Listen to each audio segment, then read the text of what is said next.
Bonjour, bienvenue sur ZAR 33, bienvenue sur la chaîne de la lumière. Donc j'espère que tout le monde va bien. Alors aujourd'hui, il y a des personnes qui vont avoir une étincelle. Voilà, vous allez recevoir peut-être des nouvelles inattendues ou ça peut être aussi un visiteur. Voilà, ça peut être aussi des soins qui vont être prodigués. Pour d'autres, il s'agit, on peut dire, d'un désaccord ou des désaccords sur des plans d'affaires. Voilà, ça concerne aussi des gens qui vont se faire une raison dans la situation.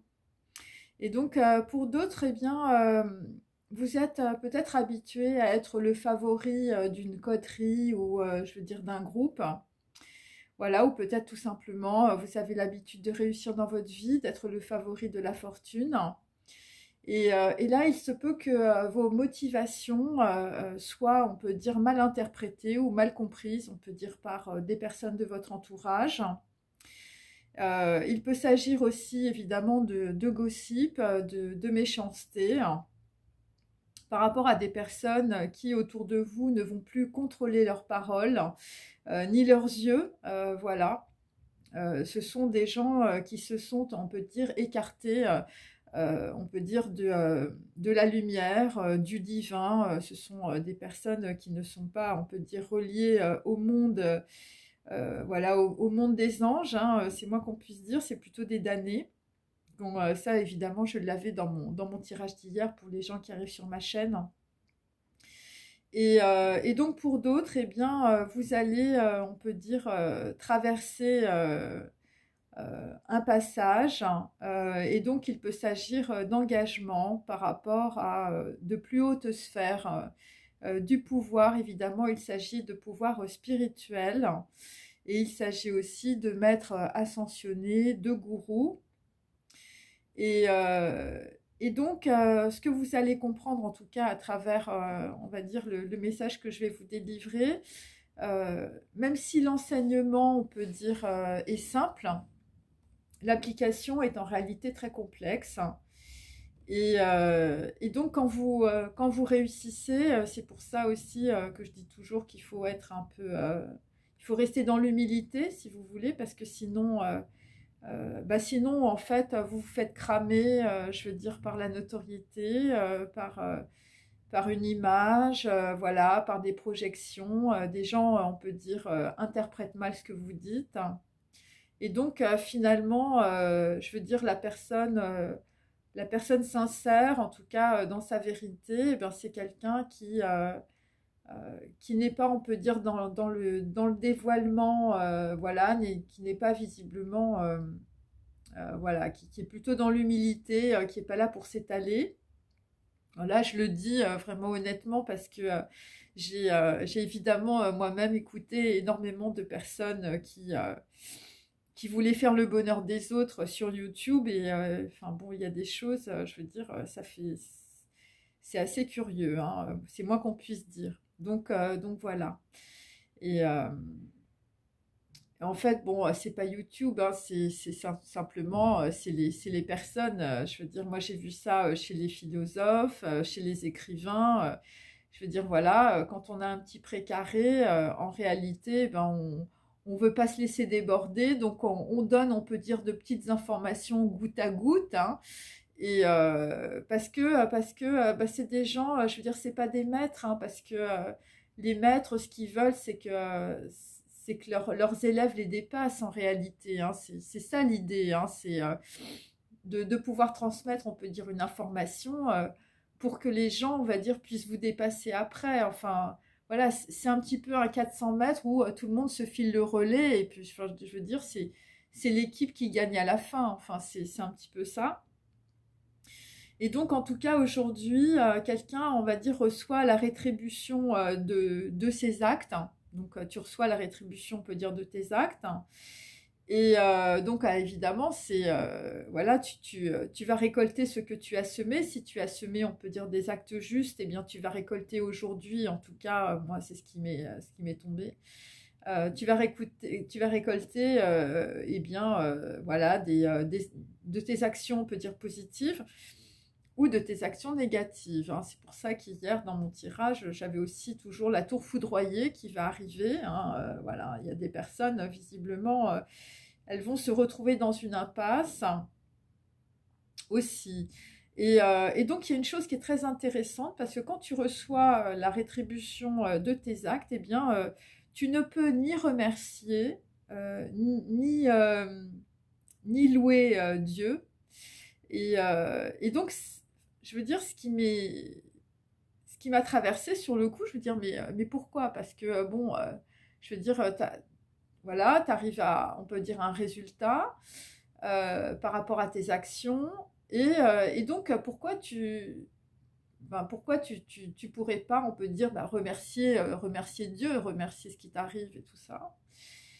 Et donc, j'ai un peu creusé cette idée, en fait. Je me suis dit, mais pourquoi finalement les actes seraient plus importants que la prière, hein, puisque quand on remercie, évidemment, c'est une pensée, c'est une prière.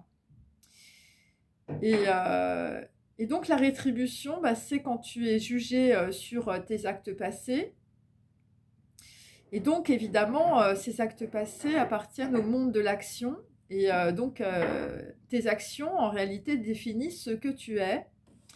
Et si tu as fait, on peut dire, de bonnes actions, hein, tu vas avoir, on peut dire, un mérite, hein, des honneurs et évidemment une rétribution. Mais lorsque ton âme se dévoile à toi, tu n'as plus besoin, on va dire, de ce mérite. C'est-à-dire que quand tu arrives, on peut dire, au bout de ton tunnel, quand, je veux dire, tu as fait tellement d'actes, on peut dire, dans la matière qui incarne, on peut dire, ta pensée, et en fait, tu arrives au bout d'un truc, tu dis, bon, ok, je vais avoir une rétribution, d'accord. Mais en fait, le plus important, c'est le passage. C'est-à-dire, c'est le moment où, je veux dire, où tu traverses toutes tes illusions et où tu regardes les choses telles qu'elles sont, où tu débranches le golem, hein, comme je dis, hein, c'était une image, bien sûr. Et à ce moment-là, il n'y a plus de retour en arrière, hein. C'est-à-dire que même si tu voulais retourner en arrière, tu ne pourrais plus. Parce qu'il s'est passé une transformation en toi, parce que tu as changé, parce que voilà, tes actes, on peut dire, ont construit une nouvelle personnalité, hein, ont construit, on peut dire, voilà, de nouvelles connaissances. Et donc, on va dire, lorsque ton âme se dévoile à toi, eh bien, tu n'as plus besoin de ce mérite, parce que c'est une évidence pour toi de bien agir. C'est-à-dire que quand, on peut dire, tu as traversé beaucoup d'illusions, quand, je veux dire, bon, tu t'es rendu compte qu'autour de toi, les gens n'étaient pas forcément comme tu les voyais, on va dire, initialement. Quand tu changes aussi tes valeurs, tu changes le rapport que tu as avec les autres aussi. Donc, évidemment, le monde change, le monde évolue, le monde bouge. Et donc, ça devient une évidence, hein, c'est ce que je disais aussi hier dans ma vidéo. Et donc, tu n'as plus besoin de la carotte pour avancer. Et quand tu te détaches de la matrice voilà, des souffrances et des conditionnements matériels pour faire un avec ce qui est plus grand que toi et avec ton âme et sur les plans subtils, eh bien, c'est ça aussi la félicité du Bouddha. Et donc, finalement, c'est le moment le plus important, c'est ce passage, hein, où tu lâches ton ego, où tu lâches tes préjugés, hein, tu fais un peu comme Confucius, hein, tu vas sur une nouvelle voie. Et tu lâches aussi tes principes moraux et sociaux. Donc, une fois que tu t'es engagé sur ce passage, eh bien, tu n'as plus besoin, on peut dire, du mérite, hein, tu n'as plus besoin de la carotte, des honneurs, voilà, qui en fait sont là simplement pour te faire avancer, voilà, ou simplement te prendre pour quelqu'un de méritant. Pourquoi? Parce qu'il n'y a plus d'effort à produire, puisque c'est une évidence. Donc, ça veut dire que tu es relié, on peut dire, à ton intériorité, tu es relié à ce que tu es, voilà, tu t'es rebranché, on peut dire, voilà, à tes vraies valeurs, à ce à quoi tu crois. Tu as l'étincelle, hein, voilà. Et, euh, et donc, moi, je me suis posé la question aussi. Finalement, c'est les actions qui engendrent, on peut dire, une dynamique. Et alors, les actions négatives ou positives. Et bon, moi, je parle plutôt des actions positives, hein, comme vous pouvez le constater, je vois plutôt, on va dire, le bon penchant. Et donc, qu'est-ce que ça veut dire? Ça veut dire que tes actions dans ce monde créent ton corps dans le monde supérieur. Et, euh, et donc, qu'est-ce que ça veut dire aussi? Ça veut dire que ce que tu fais, je veux dire là, je vous parle par exemple, je fais des vidéos, tout ça. Ce que tu fais, il faut que ce soit en rapport aussi avec ce que tu dis. Il faut que ce soit aussi en rapport avec ce que tu es. Parce que sinon tu ne peux pas acter quelque chose qui a une résonance, on peut dire, dans la matière. Et, euh, et donc, ça, c'est évidemment quand on a dépassé, on peut dire, ce passage où en fait on obtient une rétribution, on peut dire des actes passés, des actes positifs, hein, bien sûr.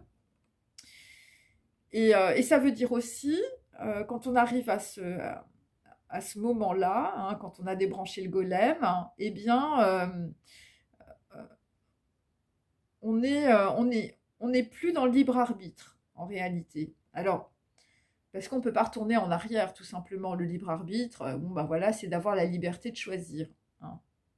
Et là, en fait, tu n'as plus le libre arbitre, hein, parce que fondamentalement, t'es tellement ancré, t'es tellement bien dans ton intériorité que tu n'as plus envie, évidemment, de revenir finalement sur de la dualité du mental, ou, je veux dire, avec des gens qui vont te mettre, je veux dire, voilà, des projections, des conditionnements, je veux dire, qui sont reliés à rien, sinon à leur conditionnement. Donc, c'est un petit peu compliqué, je veux dire, voilà, de se retourner finalement sur le passé, hein. C'est un petit peu ça. Et donc, je me suis posé la question sur le libre arbitre, que les gens qui ont le libre arbitre, évidemment, ne sont pas dans l'action, puisqu'ils sont dans la réflexion, ils sont dans l'entre-deux, ils sont dans la dualité du mental, hein, c'est le 2 d'épée, évidemment, dans le tarot. Alors que le libre arbitre, on peut dire, dans notre société, est présenté comme une attitude de liberté, hein, dire ouais, moi j'ai le libre arbitre, enfin je veux dire, ouais, je suis libre dans ma tête, enfin ce genre de choses.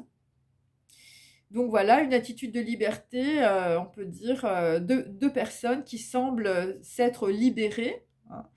Et quand on creuse, eh ben, en réalité, elles sont enchaînées à leur matrice, à leurs égos, à leur dépendance et à leur mauvais penchant. Alors voilà, quand tu es dans le libre arbitre, en général, tu es aussi dans la dépression, la nostalgie, la tristesse et les médicaments. Et, euh, et en réalité, la liberté, finalement, t'en fais une dépendance au suicide de ton âme par tout simplement principe social. Et le libre arbitre, c'est pour celui finalement qui vit dans l'obscurité, dans le voilement du divin, évidemment, car il n'est pas relié à l'action, hein, qui n'est pas relié à l'acte juste, positif. Donc, ça veut dire que tu n'es pas finalement dans la sincérité, hein, tu prends le sifflet de l'arbitre, hein, voilà, le libre arbitre, et tu siffles et la partie s'arrête ou reste en suspension. Voilà, tu ne prends pas non plus la bretelle d'autoroute, hein, tu rates la sortie vers Dieu, ta neshama, ton âme, parce que tu n'as pris aucune décision. Et tu ne peux pas non plus incarner dans ta vie un potentiel, évidemment, que tu ne dévoiles pas. Tu restes dans le silence, donc comme on l'a vu dans mes tirages hier. Et quand tu restes dans le silence, eh bien, tu restes aussi dans les illusions. Parce que, en fait, le silence dans ta tête, hein, puisqu'on est dans le mental, je veux dire, c'est un vrai chaos.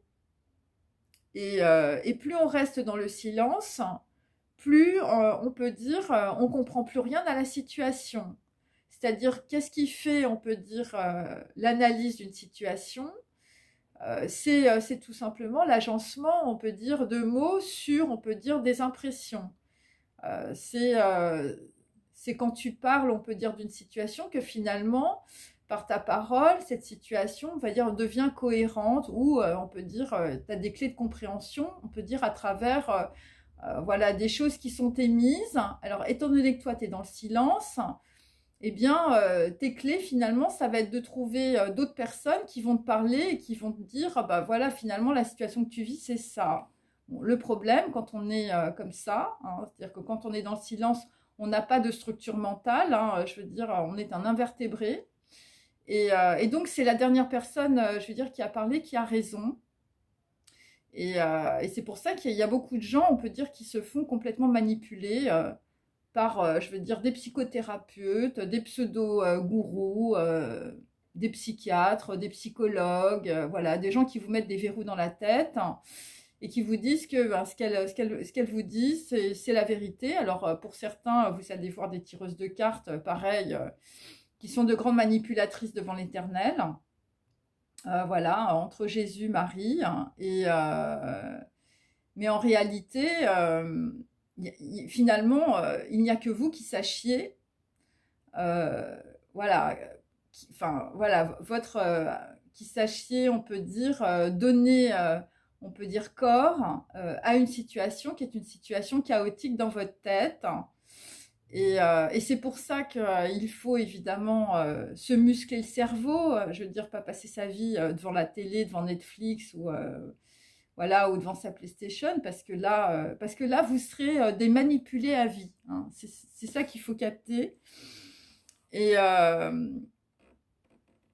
donc c'est pour ça que on veut dire on entretient la notion aussi dans notre vie dans notre société de libre arbitre, en persuadant les gens que c'est très bien. Mais le libre arbitre, c'est-à-dire que tu prends aucune décision et donc tu n'as aucun acte, on peut dire, tu ne fais rien dans la matière. Et les actes, on va dire, que tu fais dans ta vie, c'est toujours conditionné par les autres. C'est jamais conditionné parce que toi, tu as envie de faire. Parce que justement, quand tu veux faire les choses, eh ben, écoute, je veux dire, on te met une mentonnière, voilà, on t'empêche de parler. On t'empêche de t'exprimer et quand il y a des gens, on peut dire, qui sortent un petit peu voilà, on va dire de pensées superficielles, bon, bah, ils sont brocardés ou voilà, ils sont traités, on peut dire comme on les traite. Hein, et c'est pour ça qu'on a beaucoup de gossip et beaucoup de méchanceté parce que les paroles par des gens qui n'ont pas l'habitude de réfléchir ne sont pas comprises ou sont complètement déformées. Donc il y a ça aussi. Et donc, je veux dire, si tu rates la sortie parce que tu ne prends pas de décision, eh bien, tu ne peux pas incarner dans ta vie un potentiel, voilà, que tu ne développes pas. Voilà, alors il y a le Maral de Prat qui disait passer du potentiel au réel. C'est une phrase extraordinaire, moi je trouve aussi. Et voilà, donc il y a énormément de gens, on peut dire, qui restent silencieux, qui restent dans le silence. Et voilà, donc pour sortir évidemment des illusions, hein, eh bien il faut sortir du chaos mental. C'est la parole, c'est le verbe qui permet de sortir du tohu-bohu de ton cerveau, c'est la naissance, hein, donc dans la Bible c'est Béréchit. Voilà, dans mon tarot hier, il y avait la naissance inversée, donc on a compris évidemment... Voilà, c'était les cuisses de Mars et Mercure. Donc, c'était des idées fausses, puisque Mercure était inversé. Et donc, ce sont des gens qui n'avaient pas, on peut dire, de transformation et qui restaient dans le silence. Parce que énoncer les ressentis, hein, c'est le respire de Dieu. Hein. Tu respires la lumière et les informations quantiques. Hein. Quand tu as, on va dire, que tu as tout autour de toi, on va dire... Par ta parole, tu crées le réel. Donc la parole, c'est créer, c'est agencer, c'est réfléchir, c'est faire un plan, c'est élaborer une cartographie à partir de tes pensées dans la réalité. Et donc ce que tu dis crée la réalité et tes actes.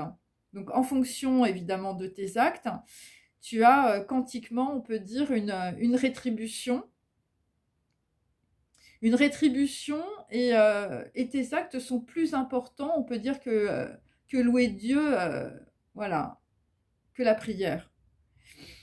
Donc, parce que l'acte, c'est la finalité. L'acte, c'est ce qui va faire la définition de ton être. Tes actes, ce que tu fais, quand tu fais les choses et quand tu es en accord avec ce que tu dis, tu deviens un modèle.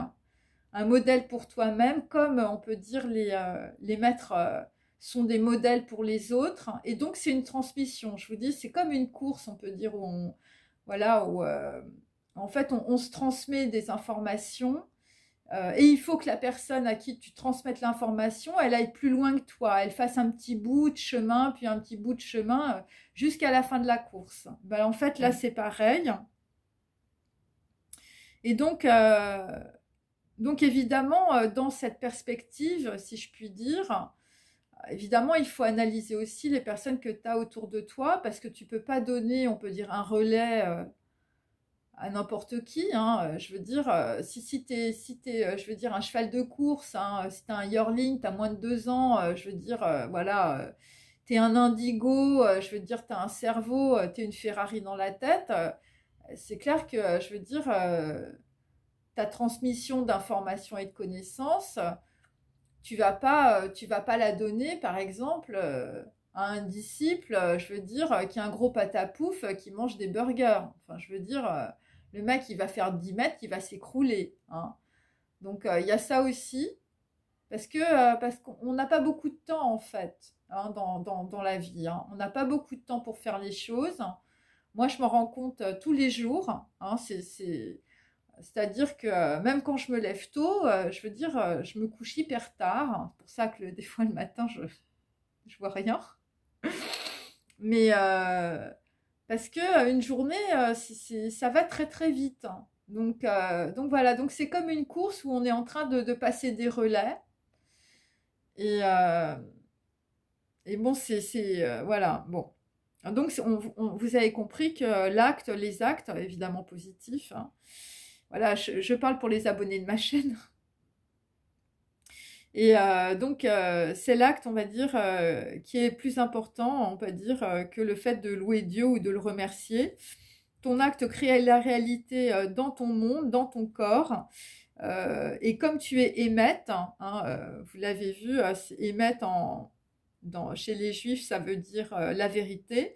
Et donc, tu es un émetteur-récepteur, puisque c'est la même racine. Et donc, tu émets aussi ton action, on va dire, dans le monde supérieur, dans le monde des idées. Voilà. Et donc, on peut dire que quand tu es, quand t'es relié, on peut dire, quand tu es ancré, hein, comme disent les psychothérapeutes, hein, c'est-à-dire quand ta pensée est reliée à tes actes, hein, eh bien, tu es relié aussi au monde supérieur, à l'autre monde. Voilà. Alors, chez les Juifs, c'est Olam Abba. Et donc, ça veut dire aussi, bon, c'est pour ça que ça m'a intéressée, évidemment, c'est le monde de l'avenir. Mais en réalité, alors, il parle toujours de réincarnation après la mort et tout ça. Bon, moi, honnêtement, bon, c'est très bien, mais ça ne m'intéresse pas. Moi, ce qui m'intéresse, c'est la réalité maintenant. Et en fait, mon objectif, c'est sortir de la souffrance, sortir des dépendances, on peut dire les personnes qui y sont, dans le moment présent. Voilà. Et c'est, on peut dire, en soulevant, on peut dire, des informations, des voiles. Voilà. Après, je fais ce que je peux, comme je vous ai dit. Mais c'est maintenant. Hein. Et donc, pour moi, si vous voulez, Olam Abba, parce que ça part un peu dans tous les sens, hein, dans la Torah, c'est le monde de l'avenir, mais c'est le monde maintenant. C'est la construction de l'avenir, mais dans le présent. Et donc, tu construis ton avenir ici et maintenant, on va dire, sur le plan physique, mais aussi dans tous les mondes, puisque tout est relié. Hein, et ça, c'est complètement quantique. Et donc, ce que ça signifie, c'est que finalement, tes actes, sont plus importants que tes prières, que tes louanges. Et il faut comprendre que les prières et les louanges, ça participe aussi d'une pratique. Et tu es obligé d'avoir une certaine rigueur. Et les prières et les louanges, c'est de la purification pour moi. C'est-à-dire qu'en fait, tu purifies, on va dire, ta matrice. Et c'est pour ça qu'on a cloué le Christ, on va dire, sur une croix. C'était pour symboliser l'effondrement, évidemment, de l'ego, de la matrice et de toutes les dépendances. Et c'est pour montrer qu'il y avait la possibilité, on peut dire, pour des gens qui avaient fait des actions très négatives, on peut dire, de trouver une forme de réparation en se purifiant, on peut dire, des informations et des actes passés. Donc c'est un petit peu ça, voilà. Et donc, qu'est-ce que ça veut dire? Ça veut dire que quand tu prends conscience de tout ce que je viens de te dire, eh bien, tes actes, on peut dire, eh bien, c'est ta vérité, c'est ce que tu es, c'est ce que tu génères, c'est ce que tu as dans ton corps, c'est ce que tu portes, on peut dire, dans ta matrice. Mais, alors évidemment, bon, il faut se purifier, évidemment, puisque tu portes tout ça. Donc, étant donné que l'être humain, c'est un être de dynamique et de transformation, hein, je veux dire, tous les jours, je veux dire, vous êtes transformé, tous les jours, vous n'êtes pas la personne, on peut dire, d'hier ou d'avant-hier, hein, vous avancez, vous évoluez. Et ça veut dire aussi que tu émets, on peut dire, une vibration, un rayonnement, un positif ou négatif. Voilà, parce que tu es émette, hein, donc tu émets ta vérité aussi sur tous les autres corps. Hein. C'est-à-dire que ce que tu es, on peut dire, même si, je veux dire, tu racontes des mensonges toute la journée, voilà, c'est-à-dire tu dis pas ce que t'es, genre t'es dans la merde financière et puis tu dis à tout le monde que t'es riche, eh bien, ton corps, il émet ta vérité. C'est-à-dire qu'il émet ce que tu es. C'est-à-dire que, je veux dire, si je veux dire, tu es un vicieux ou une vicieuse, eh bien, je veux dire, même si, je veux dire, tu fais semblant d'être la Vierge Marie, ton corps, il va émettre ce que voilà, ce que tu es et ce que tu fais. Hein. C'est tes actes, on peut dire, qui s'engramment dans ton corps. Donc, tu pourras toujours essayer de passer pour le saint ou la sainte de service.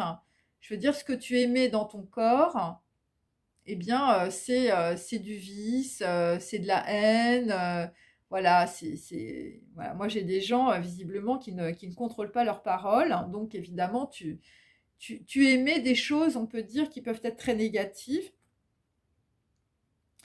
Parce que tu émets, on peut dire, ton corps émet un rayonnement par tes actes. Et voilà, quand tu fais ce que tu dis et quand tu es ce que ton corps dit. Et donc, je me suis posé la question sur des personnes, on peut dire, qui sont dans le silence. C'est-à-dire que, bon, voilà, on peut dire, tu tais ce que ton corps dit, hein.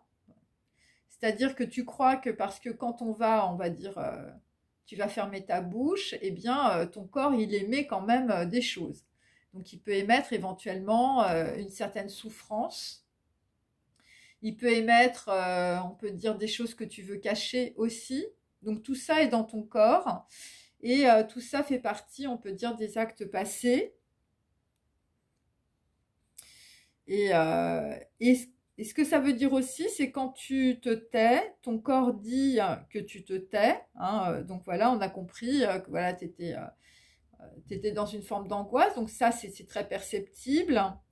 Et tu tais aussi ton avenir dans l'autre monde. Hein. Donc là, on va dire, t'envoies des informations négatives aussi pour ton avenir, mais aussi pour l'autre monde, pour les Neshamot, pour tout ça. Et donc, dans ton arbre généalogique et aussi transgénérationnel. Et donc, qu'est-ce que ça veut dire? Ça veut dire aussi que tu n'émettes rien, c'est-à-dire émettre, c'est-à-dire qu'en fait, tu ne dis pas ta vérité, tu caches ta vérité, tu caches émettre. Et ça veut dire que tu n'es rien, que tu n'es pas dans ta vérité, Donc, c'est comme si tu étais mort ou c'est comme si tu étais morte. Puisqu'en fait, voilà, tu ne dis pas ce que tu es réellement. Tu es dans le mensonge. Et quand tu dis à quelqu'un, on peut dire, de se taire, ou tu fais une action pour que quelqu'un se taise, eh bien, c'est comme si tu l'empêches d'être en vie. C'est comme si tu l'empêches, on peut dire, de se relier à sa vérité et de se projeter dans son avenir. Olam Abba, hein, chez les Juifs. Et donc, ça veut dire, et c'est tout ça, être dans le silence. Ça veut dire qu'une personne qui est dans le silence est une personne qui vit en enfer. Mais l'enfer, je veux dire, il n'est pas après ta mort, hein. Je veux dire, ça, il faut oublier tout ça, ça, c'est des bêtises, hein.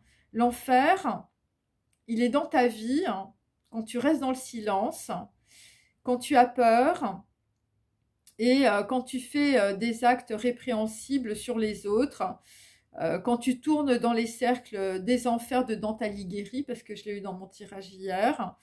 Et donc, je veux dire, c'est une fournaise permanente, hein. C'est pour ça qu'on a la tour foudroyée. On n'arrête pas d'avoir la tour foudroyée dans mes tarots. Voilà, ce sont, on peut dire, des tortures psychologiques. Parce que il y a des personnes qui n'énoncent pas, on peut dire clairement, le monde de l'avenir. Voilà, et donc ça peut être aussi des personnes qui peuvent aussi te torturer psychologiquement, tout simplement parce qu'on ne te dit pas la vérité.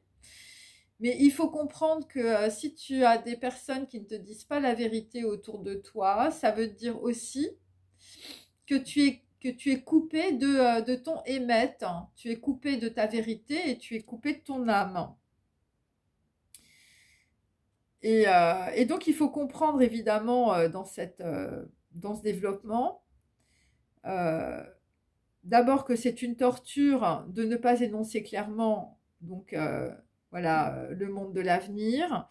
Mais c'est aussi une torture d'avoir évidemment dans cette configuration le libre arbitre, d'être libre évidemment de rester dans son ignorance et sa bêtise, de rester, on peut dire, dans l'entêtement d'un ego, voilà, et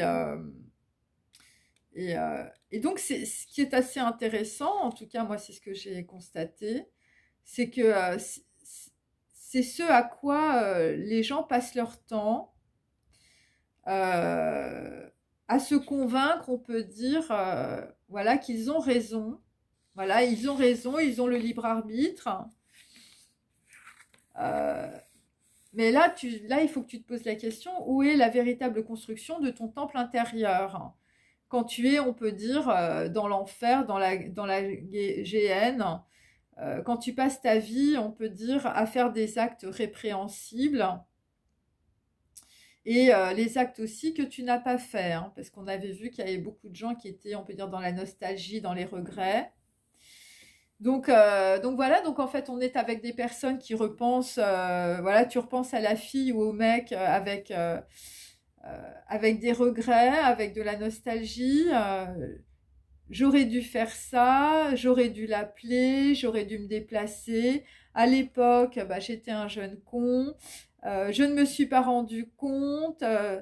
C'est la faute de ma mère, c'est la faute de mon ex, c'est la faute de mon chien. Enfin, je veux dire, voilà. Mais quand tu avais le libre arbitre, hein, eh ben, tu l'as gardé, hein, tu l'as gardé pour toi.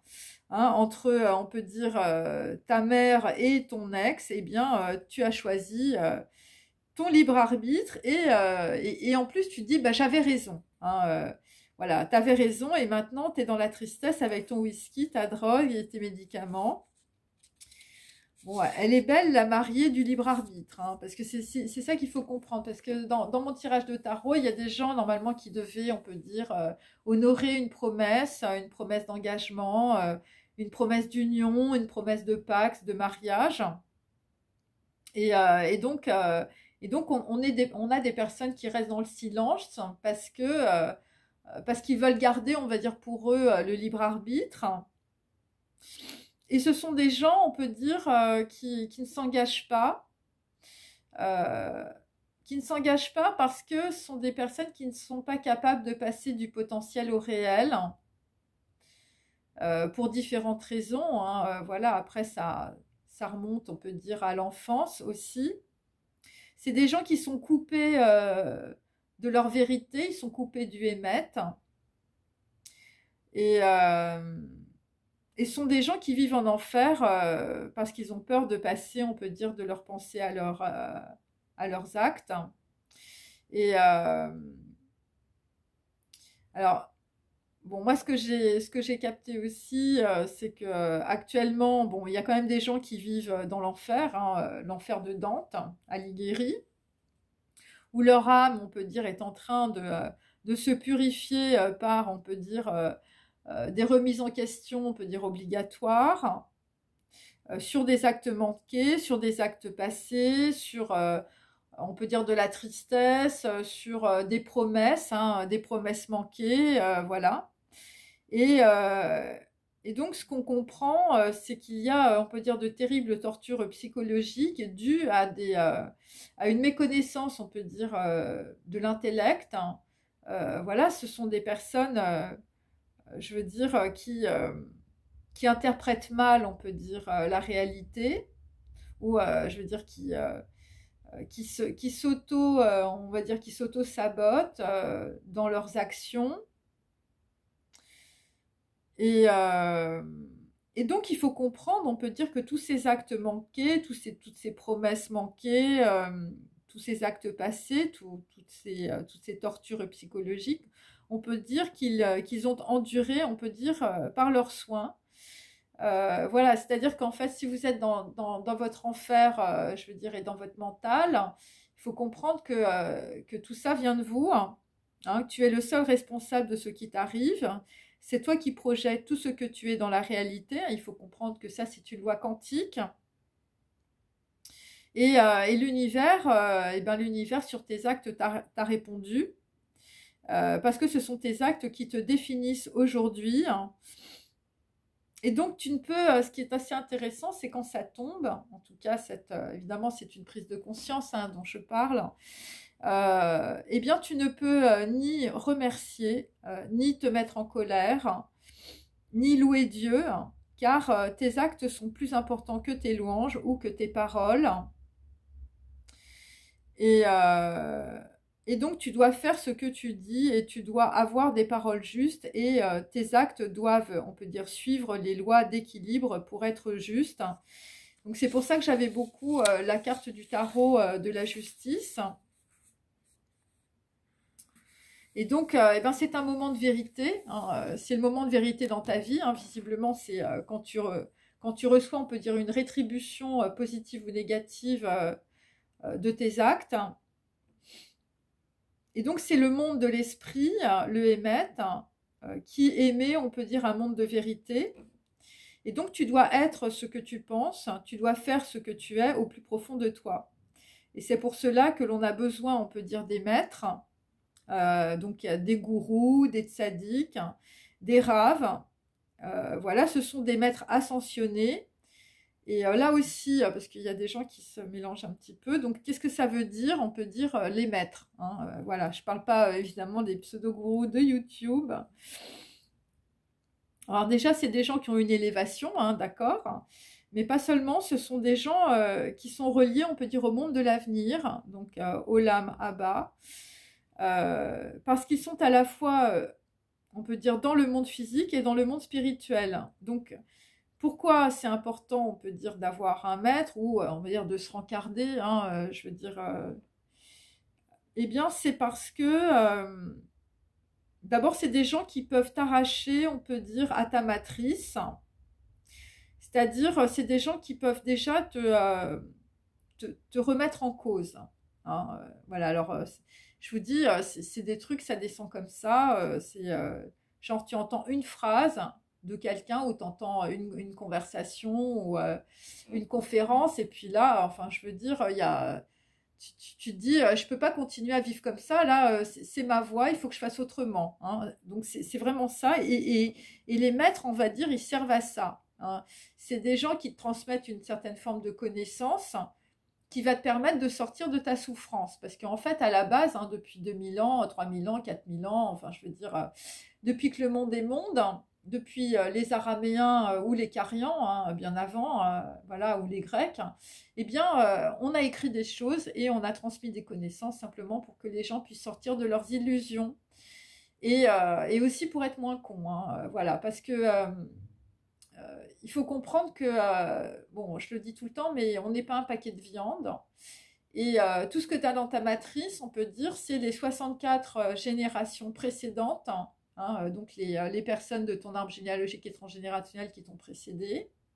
Et donc tous ces gens-là, on va dire, ils t'ont passé le flambeau. Hein. Et alors il y a des choses qu'ils ont pu transformer, puis il y a d'autres choses qui n'ont pas pu, on va dire, être transformées. Donc il y a, on peut dire, bon, d'énormes blocages, hein, des blessures, comme on dit, blessures de soumission, d'abandon, de rejet, voilà. Et toi, on peut dire, dans ton corps, hein, même si tu es adopté, je veux dire, même si tu vis dans un pays étranger, moi je vivais en Chine, hein, j'étais pas une chinoise et pourtant, voilà, j'étais là-bas. Et donc, eh ben, tu te déplaces avec ta matrice. Hein. Donc, les gens qui se disent, moi, je vais changer de vie, je prends mes valises et puis je vais à New York. Bon, bah, c'est bien, mais enfin, je veux dire, tu te balades toujours avec la même matrice, les mêmes angoisses, la même terreur, les mêmes peurs et la même tristesse partout dans le monde. Hein. C'est ça qu'il faut comprendre. Et donc, évidemment, pour traverser enfin, ces illusions, cette tristesse, cette dépression, eh bien, il n'y a qu'en allant, on peut dire, à la racine des choses. Hein. La racine, c'est ton hérédité, hein, bien sûr, c'est ton arbre généalogique et transgénérationnel. Et il n'y a que là, on va dire, que tu vas pouvoir, on peut dire, transformer toutes tes angoisses et toutes tes peurs en quelque chose, on peut dire, qui va te permettre de vivre normalement, hein, sans drogue, sans médicaments, sans passer d'une nana à une autre. Donc voilà, et donc les maîtres, on va dire, eh bien, ils te transmettent, on peut dire, des informations qui permettent, on peut dire, cette transformation, puisque la parole, pour ça que la parole, c'est plus important que les écrits aussi, parce que à travers la parole, c'est des gens qui ont compris, on va dire, ce qu'ils disaient. Alors, je dis ça, ça fait bizarre, mais tu ne peux transmettre que ce que tu es. Tu vois, parce que tu es un émetteur-récepteur. Donc, quelqu'un qui, par exemple, moi je le vois sur YouTube quand je regarde des vidéos et tout ça, des gens qui parlent et tout, bon, j'écoute, hein, voilà, parce on a toujours tous, je veux dire, des choses à apprendre. Et donc, en fonction, on peut dire, de la perception que j'ai, bon, bah, il y a des gens, je les regarde 5 minutes et j'ai compris que c'était du flan, quoi. Tu vois, c'est des fake news. Parce que les gens, ils vibrent pas ce qu'ils disent. Et donc, c'est plus fort que moi, si tu veux, c'est-à-dire que je le sens. Et je sens qu'ils sont pas. C'est décalé, tu vois. Ils n'ont pas la vibration, on peut dire, des mots qu'ils emploient, où les mots sont vides, enfin, les mots n'ont pas de sens. Et donc, c'est ça. Et les maîtres, ils n'ont même pas besoin de parler. Quand ils disent quelques mots, et tu sais que ce qu'ils disent, c'est au-dessus de toi, et tu sais que ce qu'ils disent, c'est la vérité. En tout cas, c'est leur vérité. Et justement, c'est ça qui est intéressant, parce que quand tu es en lien avec des gens qui disent la vérité, eh ben, petit à petit, tu peux te sortir de toute ta merde, tu peux te sortir de tes illusions, tu peux te sortir de ta bêtise. Je dis tout ça parce que moi, j'ai vécu tout ça. Hein. Moi, j'étais une fille super naïve et super conne. Je connaissais pas grand-chose. Et puis, bah, j'ai commencé à m'intéresser à la physique quantique. J'ai commencé à aller voir des gens qui étaient pas du tout de mon milieu, qui étaient des babas cool, qui étaient vraiment... qui avaient rien à voir avec moi, rien à voir avec mon éducation et ma culture. Et puis petit à petit, voilà, je me suis rendu compte qu'il fallait pas faire, voilà, il fallait traverser les illusions, il fallait pas s'arrêter à ce qu'on voyait. Bon, mais bon, moi j'étais déjà beaucoup dans tout ce qui est maths, physique quantique, j'adore ça. Et mais ça a été un gros truc, hein, d'épuration, de transformation. Voilà, et c'est pour ça que quand j'ai compris, on peut dire déjà avec toute la philosophie grecque, bon, avec l'histoire, avec les Égyptiens, parce que moi j'adore les langues mortes. C'est surtout, on va dire, tout ce qui est hiéroglyphe, tout ce qui rapporte en fait au dessin.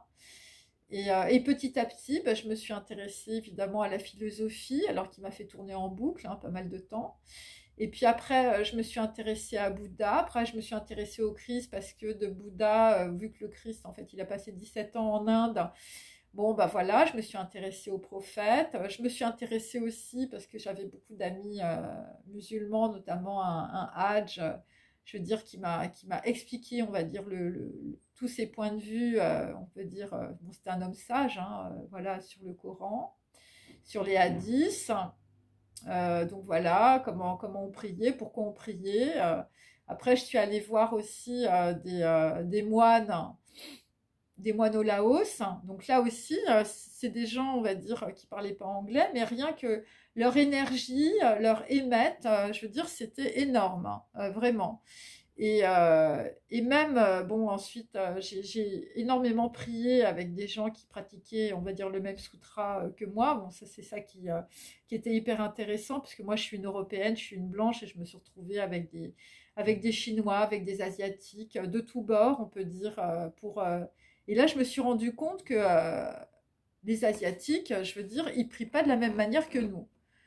Donc voilà, donc il y a eu plein de choses, si vous voulez, hein, qui ont fait que je me suis rendu compte bah, qu'on avait, nous, en tout cas en Europe, bah, moi je parle pour ma chapelle, hein, bien sûr, hein, les Bourges, les Français, les Blancs, je veux dire, on a une caisse sur la tête, hein, et je veux dire, il y a deux trous, et puis on regarde la réalité, je veux dire, à travers ces deux trous, tellement on a peur de tout.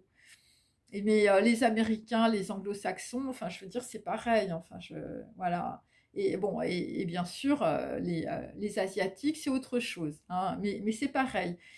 Tout le monde a des peurs, a des illusions, dans plein de domaines. Et, euh, et donc, c'est pour ça que quand on commence, on peut dire, à comprendre ça, ben, en fait, euh, il faut traverser, on peut dire, ce passage qui n'est pas évident, qui est l'effondrement de l'ego. Et donc, c'est comme ça, en tout cas, moi, je me suis intéressée à tous ces maîtres, hein, dans différentes cultures et dans différentes religions. Après, j'ai fait de l'anthropologie aussi, c'est pour ça. Et, euh, et donc, c'est des personnes, on peut dire, qui t'emmènent, on peut dire, là où t'as pas l'habitude. Et c'est ça le déconditionnement. C'est-à-dire que tu vas t'intéresser à des textes, je veux dire, à une langue, voilà, qui a rien à voir.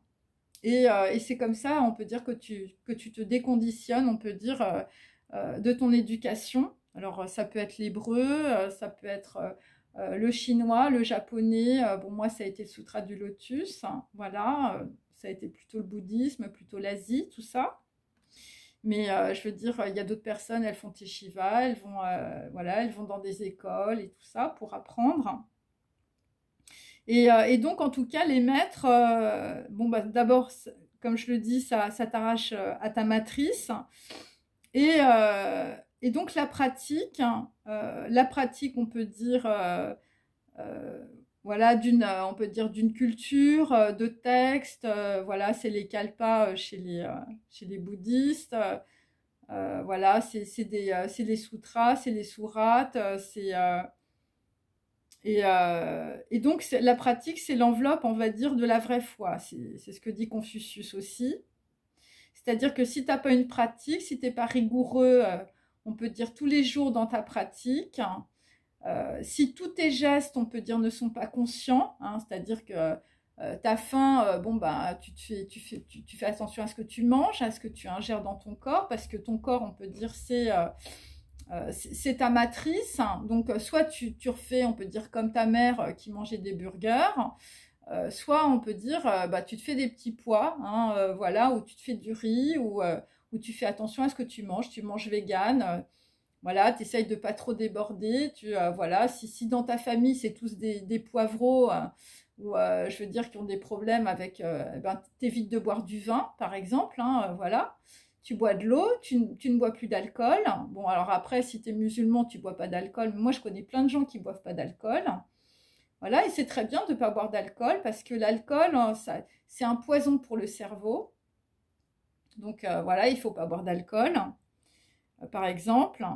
Et, et donc, on peut dire que grâce à ton maître, eh bien, c'est comme ça que tu vas créer un nouveau corps. C'est-à-dire que tu vas changer petit à petit tes informations. Donc, genre, tu es une fille, voilà, tu n'as pas confiance en toi, tu te trouves moche, tu as 30 kilos de trop, tout le monde se fout de ta gueule, tu es mal habillée, tout ça. Bah, petit à petit, tu vois, déjà, tu vas t'inscrire, je sais pas, dans un cours de yoga, déjà pour te détendre, pour te calmer. Tu vas plus voir tes anciens amis que tout le monde se foutait de ta gueule, tout le monde déchirait, je veux dire, tous tes projets et tout ça. Dès que tu voulais faire un truc, tout le monde te disait qu'il n'y arriverait jamais. Donc déjà, tous ces gens-là, tu les vois plus. Et donc, petit à petit, déjà, dans ta tête, ça va un peu changer. Après, tu vas peut-être te faire, tu vois, peut-être le week-end, tu vas te balader dans les bois, tu vas être bien, tu vas te faire un petit peu de sport, voilà. Et petit à petit, c'est pas la peine, je veux dire, de faire tout radicalement, parce que quand tu fais tout radicalement, eh ben, tu te plantes. C'est-à-dire qu'au bout d'un certain temps, c'est tellement dur, t'en peux plus. Donc au début, il faut y aller doucement. Il faut prendre les maîtres un peu comme des starters, tu vois. Et puis, une fois que tu es bien décidé, là, tu y vas à fond. Moi, je prends mon exemple avec le Gohanzon. Donc, j'ai pratiqué le Sutra du Lotus devant un mur pendant à peu près 1 an. Et en fait, je ne savais pas du tout voilà où j'allais. Je me dis, Sutra du Lotus, le truc japonais, laisse tomber. Et puis au bout d'1 an, j'ai commencé, on peut dire, à avoir, on va dire, des prises de conscience. Ça a commencé à être un petit peu plus clair dans ma tête. Et puis là, on m'a donné le Gohanzon. Bon, là, parce que, on va dire, c'était une petite cérémonie. Ça s'est passé à New York, voilà, à Harlem. Et donc, c'était génial. Et en fait, c'était là le début, en fait. Voilà. Et au début, ça allait bien. Et puis après, ça commençait à être super raide, on peut dire, sur les prises de conscience. Mais au début, c'est toujours, on peut dire, assez easy. Hein, voilà. Mais je pense que c'est un peu partout pareil. Au début, on te donne des petits gâteaux au chocolat pour que tu passes le Rubicon. Et puis après, c'est plus dur. Après, c'est le plat de résistance, tu vois. Mais au début, il y a toujours un starter, il y a toujours des maîtres, il y a toujours des gens qui sont là pour t'aider. Et donc, tu commences à te créer, on peut dire, un nouveau corps. Voilà, un corps de lumière. Évidemment, la lumière, c'est l'information et l'information, c'est les connaissances. Et c'est comme ça, on va dire, que tu développes ton monde de l'avenir. Et donc, évidemment, par, on peut dire, opposition, l'enfer, c'est quand l'âme ne tient pas sa promesse et quand tu tournes dans tes regrets. Et ça, tu le sens bien, tu vois. Tu le sens bien que tu es vivant, mais tu es mort parce que tu n'es pas en réalité dans ta vérité, mais dans tes illusions. Et ça, je veux dire, même si tu n'as aucune conscience, on peut dire, de connaissance livresque, ou je veux dire, ou si tu n'as pas de maître autour de toi, ou voilà, si tu pratiques pas, on peut dire, l'enveloppe de la vraie foi.